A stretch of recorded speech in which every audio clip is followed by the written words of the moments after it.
को सबक सिखाना है, कपड़े देख के पता लग जाएगा, इससे पता लग जाएगा, उससे पता लग जाएगा। और यहाँ वो जालीदार टोपी पहन के इन सीधे साधे लोगों को टोपा पहनाने का काम कर रहे हैं। जनता समझदार है, जैसी टोपी अब तक आपने इनको पहनाई है वैसा ही टोपा इस बार जो है कुंदरी के लोग भारतीय जनता पार्टी को पहनाने का काम करेंगे। इस बात को मेरी याद है।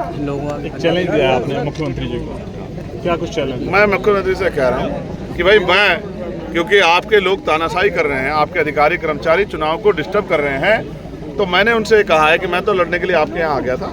अब आपसे मेरा निवेदन है कि आप भी अपने आप को साबित करो। और हमारे यहाँ 8 विधानसभा है बिजनौर में, और किसी भी एक विधानसभा से आके और चुनाव लड़ो तो ये पश्चिम की जनता बताएगी कि आपने पिछले 7 साल में कितना काम किया है, और ये जो नौजवान हैं, किसान हैं, कितना आपसे खुश है, ये आपको वोट की चोट से बताएंगे। झारखंड आप जा रहे थे, आपकी गाड़ी को रोका गया, क्या पूरा मामला?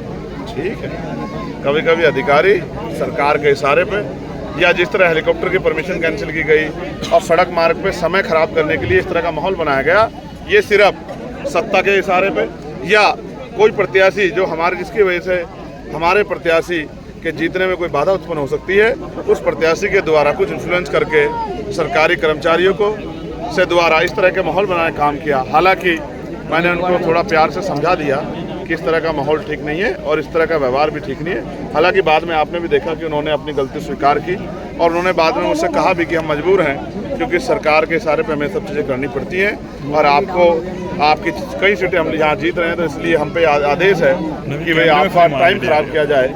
लेकिन मैंने फिर उनको समझाया कि भाई ठीक है, आपकी मजबूरी है, लेकिन मुझे तो अपने लोगों का काम की जिम्मेदारी को अदा करना ही है, मुझे तो जाना ही है। आप जितना समय खराब करो कोई फर्क नहीं पड़ता, लेकिन मैं अपनी बात करने अपने लोगों के बीच में जाऊँगा। महाराष्ट्र में कांग्रेस ने मैनिफेस्टो जारी करा गया है, क्या कुछ कहेंगे इस मैनिफेस्टो में? भाई मुझे तो पढ़ने का समय नहीं लगा। चंद्रशेखर भाई, उस मैनिफेस्टो में यह है कि 300 यूनिट फ्री बिजली देंगे और 500 रुपये का सिलेंडर देंगे, 3 लाख रुपये की आर्थिक मदद की जाएगी। ठीक, अच्छी बात। भाई भारत का लोकतंत्र इतना अच्छा है, आप कोई भी वादा कर दो और जनता आपको वोट दे दे, आप 5 साल पूरा ना करो, कोई आपके खिलाफ कुछ नहीं कर सकता है, और 5 साल बाद आपके खिलाफ वोट कर सकता है। जनता समझदार है, बहुत सोच समझ के वोट देगी। हमने तो वहाँ तय किया कि भारतीय जनता पार्टी की जो गठबंधन की सरकार है, जिन्होंने जनता को लूटने का काम किया है महाराष्ट्र में, उसको सबक सिखाना है। बटेंगे तो बटेंगे नहीं, भटका रहे तो